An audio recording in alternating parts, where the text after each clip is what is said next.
Finally, certain required documents and statements are missing from the deposited documents. There is no map, and it is acknowledged that there is no map. This is deliberate negligence. There is no copy of revoked and varied notices. There is no statement of reasons which explains why the order is experimental. The statement which is included states, to gauge the effectiveness of charging to parking, their mistake, in solo motorcycle bays, assessment of motorcycle occupancy before and after charging is implemented will determine whether charging helps to control the use of this provision. You will note that you did not hear why an experimental order was required, only why a change to the status quo was required. This is not the same. In summary, the scheme has failed many times under the law, and continuing knowingly is negligence and a failure of scrutiny. My suggestion is that you duly close down this scheme and consider refunding all monies paid. Thank you.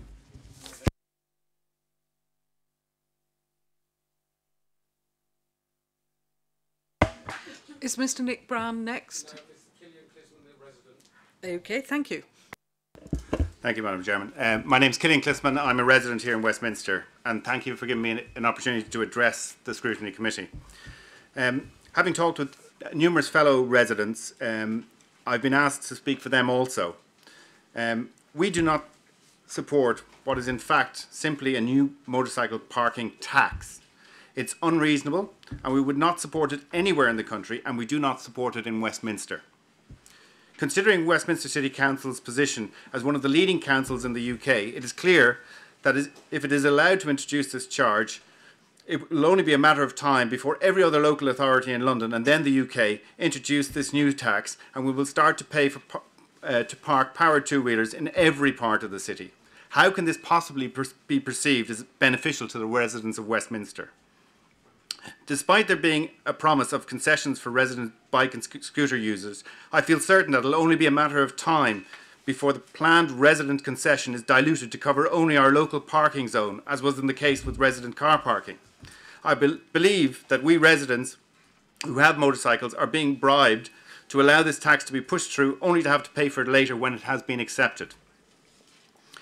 Residents pay their council tax, their road tax, their fuel duty, etc., only to be taxed yet again because someone has thought of a get-rich scheme for Westminster City Council. What's next? A bicycle parking tax or a fee to use a zebra crossing?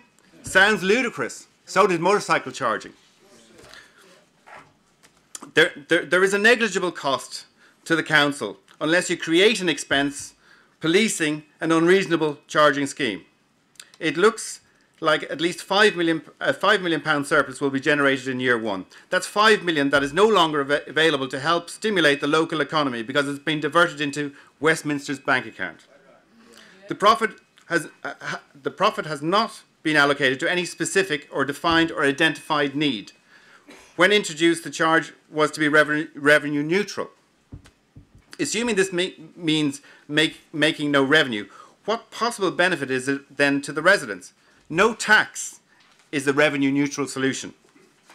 Motorcyclists, having been corralled into solar motorcycle bays, have now been told that there's some imaginary pressure on these contrived solo parking corrals and that we now have to pay for the privilege. Westminster is the most appropriate council in the country to provide free parking for powered two-wheelers. It suffers significantly from congestion and is continually recording high levels of pollution because of this. Bikes pollute less. Full stop. The difference between a bike and a car, even if they were of identical emission ratings, is that a car will be travelling through traffic for a longer period of time over the same distance. And that's even before you consider the smaller engine sizes of motorcycles. Anything that keeps our city moving is a good thing.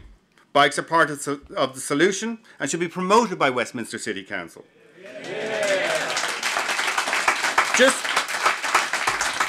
Just as bicycles are rightly promoted now. I wish to see more people commuting into my city on two wheels and thereby reducing car congestion and the awful tube overcrowding. Bikers are a hardy bunch, braving all weathers and associated risks to get about, and they should be assisted and applauded for doing their bit and not taxed more.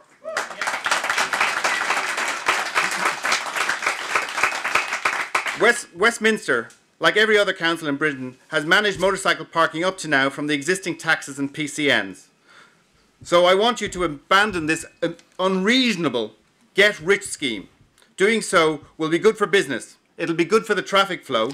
It might even be good for tourism based on the out-of-town objections mentioned by Kieran Fitzel. But most definitely it'll be good for residents.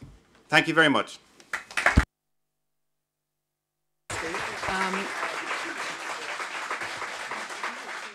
You've already exceeded your time, but I'll give you another 5 minutes. Can you really wrap up in 5 minutes? Thank you.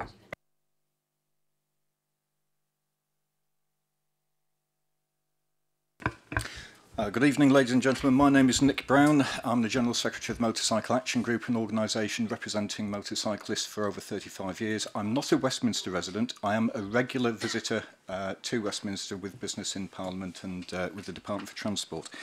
I've been part of the system that's been in place since 1997 at least, to try to develop a motorcycling strategy for the UK and to try to develop local transport plan advice from the department to local boroughs and local councils.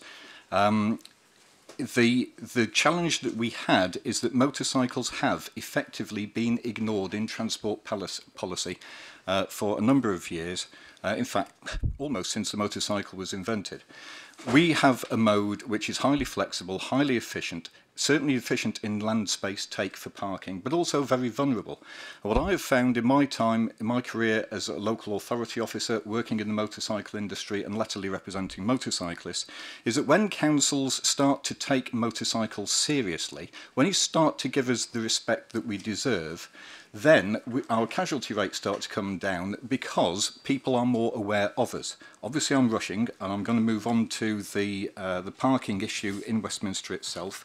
I think it's fair to say that you could have seen the roots of the demise of this scheme in the original report from 18th of December, when it's talking about having security in place in all bays before the charging would start, when it was talking about acceptance levels that would not make the scheme stick at 20 pence or a pound. When you look at the deviation from the guidelines that had been published by MAG as early as the early 1990s, by the Institute of Highways Incorporated Engineers, of which I'm an honorary fellow, the general advice that's given in the government's motorcycling strategy, you can see this was never going to work. That tinkering now with the charges and the payment methods is not going to solve the fundamental problem. What I want to do is to suggest to you a completely different perspective that might help you out of the hole that we're all in. Motorcycles are not small cars. When we're talking about proportionality for motorcycle treatment, we're not talking about charging them a bit less than a car, or even a lot less than a car. The perspective is far wider. It is not a question of motorised transport, it's a question of all forms of transport. When you widen your perspective to realise that walking, cycling and public transport, with car use at the other end of that spectrum, motorcycles fit very much in the middle. We have benefits and disadvantages of both. You should see us as a mode of transport that can do an awful lot to solve congestion problems.